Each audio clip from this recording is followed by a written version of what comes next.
Harka fuunee kabajamtoota hordoftoota Birmaduu Miidiyaa oduu har'aaf qopheeffannee qabannee dhiyaanneerra. Oduu keenya irraas kan isiniif himu ani Taliilee Roobaati. Jalqaba irratti matoota oduu keenyaan isinitti hima.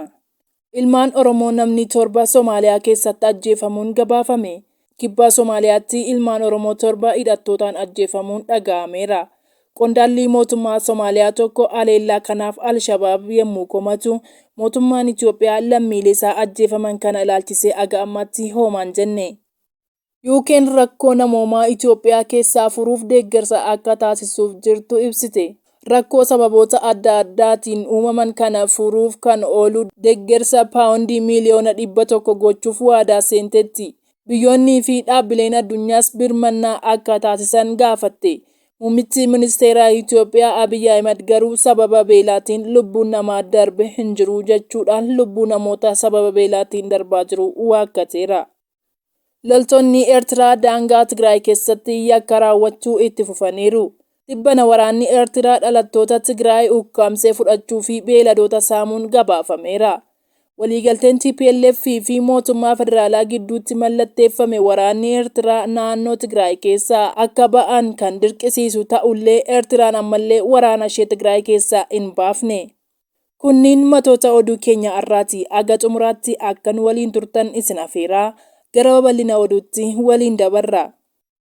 Lammiileen Oromiyaa 7 Somaaliyaatti ajjeefamuun himame. Kibba Somaaliyaa naannoo Geedoo bulchiinsa Balad Haawo jedhamtu keessatti hidhattootaan ajjeefamuu jiraattonnii fi qondaaltonni mootummaa Somaaliyaa himan. Aleellaan kun guraandhala 4 bara 2024 Somaaliyaa bulchiinsa Balad Haawo jedhamu keessatti raawwachuu qondaalonni Somaaliyaa fi jiraattonni himaniiru.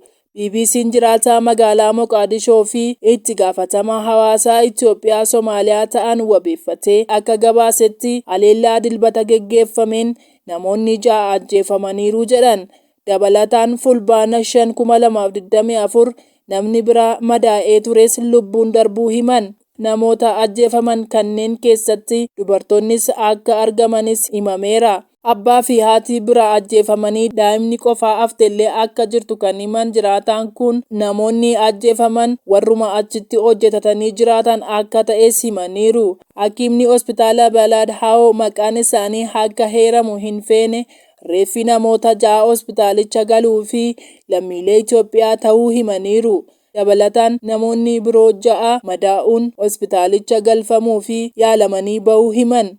Bakki ajjechaan kun itti raawwate daangaa Itoophiyaatti dhiyoo kan jiru yoo ta'u, bakkichi daangaa Somaaliyaa keessa ta'uu jiraataan kun himaniiru.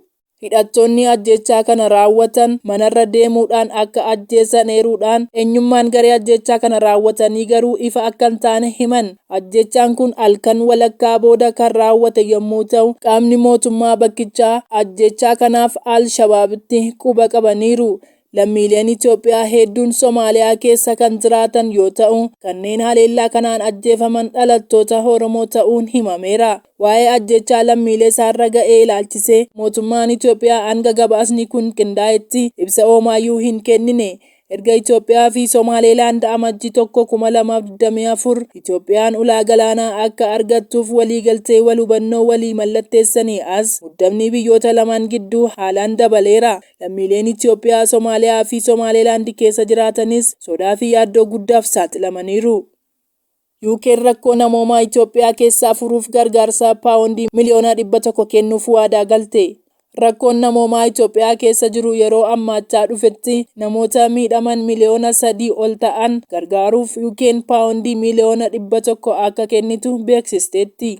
Mootummaan biyyattii akka ibsetti gargaarsi haaraa kun haadholii fi daa'imman Itoophiyaa keessa jiran gargaaruuf akka oolu ibsuun UK'n yaaddoo rakkoo namoomaa Itoophiyaa keessatti dabalaa jiru akeekkachiisteetti. Fandiin kun kan labsame erga ministeerri guddinaa fi Afrikaa UK daawwannaa guyyaa 2 Itoophiyaatti taasisaniin rakkoo namoomaa jiru ofii isaanii arganii boodaadha.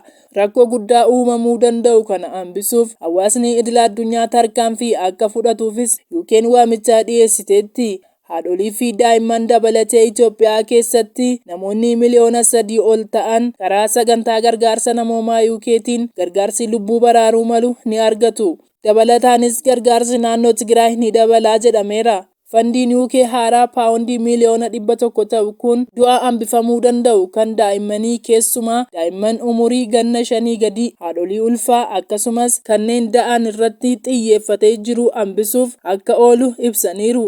Fandiin kun carraa sagantaa karoora maatii, qorichaa fi talaallii daa'immanii argachuus ni dabalata.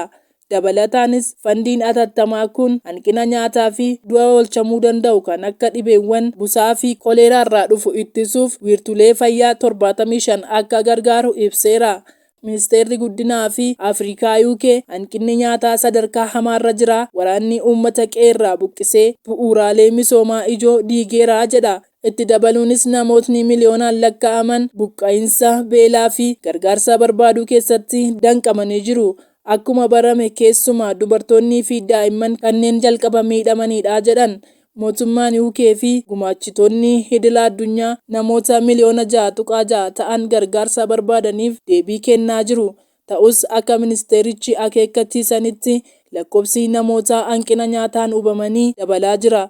Ji'oota dhufan keessattis miliyoona 10.8 ni qaqqaba. Yeroo biyyoonni addunyaa fi dhaabbileen deeggarsaa hedduun beela Itoophiyaa mudataa jiruuf birmannaa taasisaa jiranitti mootummaan Itoophiyaa garuu ammallee beela kana waakkataa jira.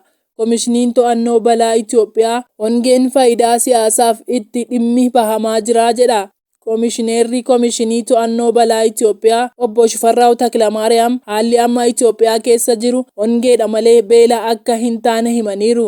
Hongeen mudate kunis sadarkaa beelaarra hin geenye jechuudhaan waakkateera. Faallaa kanaatiin garuu Tigraay keessatti namoonni kumaan lakkaa'aman sababa beelaatiin du'uu mootummaan yeroo naannichaa fi jiraattonni himaniiru. Oduma kanaan wal qabateen muummichi ministeera Itoophiyaa Dr. Abiy Ahmed gaaffii miseensota paarlaamaa deebisaa wayitaa turanitti akkan odeeffannoo hanga ammaa qabutti namni sababa beelaan du'e hin jiru jedhan. Manni maree bakka bu'oota uummataa yaa'isaa idilee 14ffaa har'a guraandhala 6 ganama bakka ministeerri muummee Abiy Ahmed argamanitti geggeessee jira. Walga'ii kana irratti muummichi ministeeraa Abiy Ahmed gaaffii miseensota mana maree irraa ka'eef deebii fi ibsa kennaniiru. Gaaffilee muummee ministeeraa Abiy Ahmediif ka'an keessaa tokko dhimma hongee kutaalee biyyattii adda addaa keessatti mudatee fi deebii mootummaan isaanii kennaa jiru keessatti argama. Ministeerri muummee Abiy Ahmed deebii laataniin akkan odeeffannoo hanga ammaa qabutti namni sababa beelaan du'e hin jiru jedhan. Mootummaan Itoophiyaa hongee biyyattii keessatti mudateef xiyyeeffannoo hin laanne dhimma jedhame kan qeeqan muummichi ministeeraa mootummaan miidhamtootaaf deeggarsa taasisuu fi birrii biiliyoona 15 baasuu himaniiru. Misooma hir'isnee akka namni hin duune gooneerraa jedhan. Ibsa ministeerri muummee gogiinsa ilaalchisee kenne keessatti gogiinsi akka aadaa keenyaatti Itoophiyaaf injifannoo ta'ee waggoota 100f nu daawwachaa waan tureef akka seenaa haaraatti waan dubbannu miti. Waggoota 100 darbaniif gogiinsi akka dhufu beeknus namoonni beelaan akka hin duune oomisha gahaa oomishuu dadhabnee jedhan. Hongee amma biyyattii keessatti mudate ija siyaasaatiin ilaalamuu hin qabu kan jedhan muummeen ministeeraa Abiy barana Itoophiyaa keessatti yeroo kamiyyuu caalaa oomisha kanaan dura argame hin beeknetu oomishamee jedhan.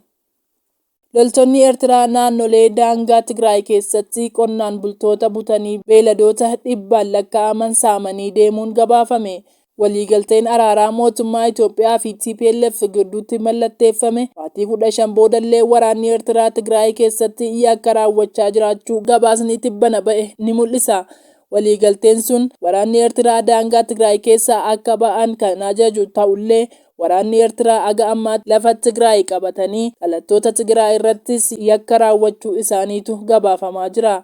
Gabaasa tibba kana aanga'aan dhaabbata mootummoota gamtoomanii tokko dhaabbata oduu Associated Pressitti kenneen akka mul'isutti humnoonni Eertiraa namoota ukkaamsanii fudhatanii deemuu fi beeladoota hedduu saamuu isaanii himan.